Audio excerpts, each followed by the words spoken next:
नमस्ते। कक्षा 10 पत्र हिंदी भाषा। अपने पिताजी को पत्र लिखिए जिसमें शैक्षिक यात्रा पर जाने की अनुमति तथा 2000 रुपये मांगने का अनुभव है। सबसे पहले पत्र में स्थान लिखा जाता है,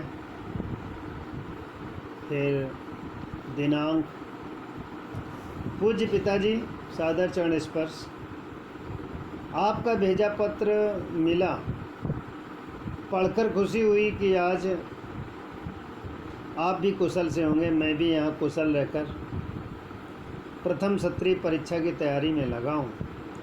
पिताजी इस दशहरे की छुट्टियों में एक सप्ताह के लिए विद्यालय से टूर जा रहा है, जिसका उद्देश्य भ्रमण कम शैक्षिक अधिक है।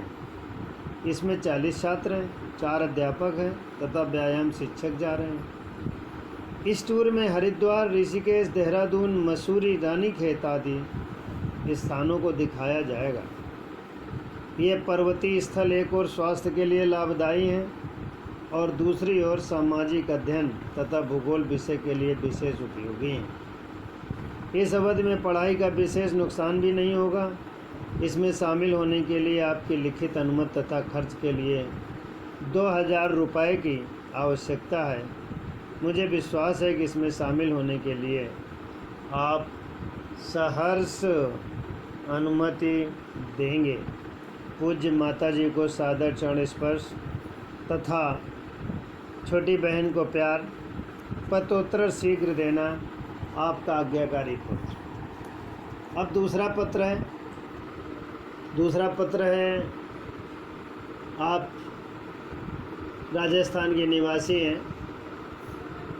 छोटा भाई कुसंगत में पड़ गया है, उसकी आदत छुड़ाने के लिए सत्संगति का महत्व बताते हुए पत्र। स्थान का नाम,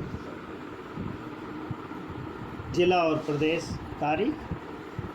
प्रिय, जिसके बारे में हम लिख सकते हैं शुभ आशीर्वाद। छोटा है इसलिए, बड़ा होता तो चरण स्पर्श।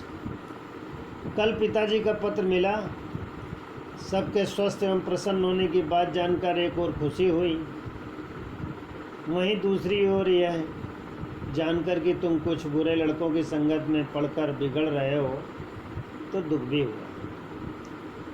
प्रिय, कुसंग वह ज्वर है जो मनुष्य के तन मन दोनों को नष्ट करके रख देता है। मनुष्य को जब तक इसका ज्ञान होता है तब तक बहुत देर हो चुकी होती है। अतः मनुष्य का भविष्य अंधकारमय हो जाता है। कहावत भी कही गई है, सठ सुधरई सत्संगत पाई। तुमने पढ़ ही लिया होगा। सत्संग से अनेक व्यक्तियों के जीवन की दशा और दिशा बदल गई। महर्षि वाल्मीकि स्वयं इसके उदाहरण हैं, जो डाकू से आदिकवि बन गए। रामायण जैसे ग्रंथ की रचना कर अमर हो गए। तुम इन उदाहरणों से सबक लेकर उस संगत की गंदी आदतों से बचोगे और अपना भविष्य संभालोगे। आशा है कि मेरी बातें सुनकर, मानकर तुम कुसंगत को त्याग करके अच्छे मित्रों का साथ करोगे। शेष सब ठीक है। पूज्य माता एवं पिताजी को चरण स्पर्श कहना। तुम्हारा बड़ा भाई। नाम लिख देना। अगला पत्र है। अपने आसपास के अनेक निरक्षर बच्चों को घूमते देखा होगा आपने।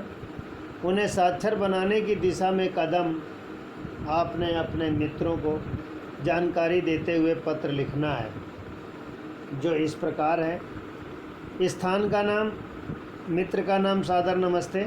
मैं सकुशल रहकर आशा करता हूँ कि तुम भी सकुशल रहकर अपनी परीक्षा की तैयारी में जुटे होगे।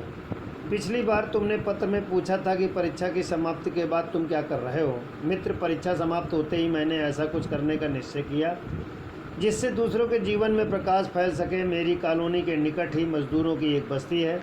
इस बस्ती के बच्चे विद्यालय न जाकर इधर उधर घूमते रहते हैं। इनको देखकर मेरे मन में यह भावना उठी कि इन्हें पढ़ाया जाए। इसके लिए मैंने इस बस्ती पर घर घर जाकर उनके माता पिता से मिला शाम को 7 से 9 बजे तक अपने घर जाने को कहा। इन बच्चों के सामने कापी, पेंसिल, कलम, किताब आदि की समस्या थी। इस बारे में मेरे पिताजी ने मेरी मदद की और मैं आवश्यक स्टेशनरी खरीद कर उन्हें वितरित करके बच्चों को वर्णमाला और गिनती सिखा चुका हूँ। मित्र, तुम भी कुछ ऐसा ही करो जिससे सुखद अनुभूति होगी। अपने माता पिता को मेरा प्रणाम और छोटी बहन को नमस्ते कहना। तुम्हारा मित्र। इस तरह विद्यार्थी एक पत्र कॉपी में लिखेंगे, बाकी याद करेंगे।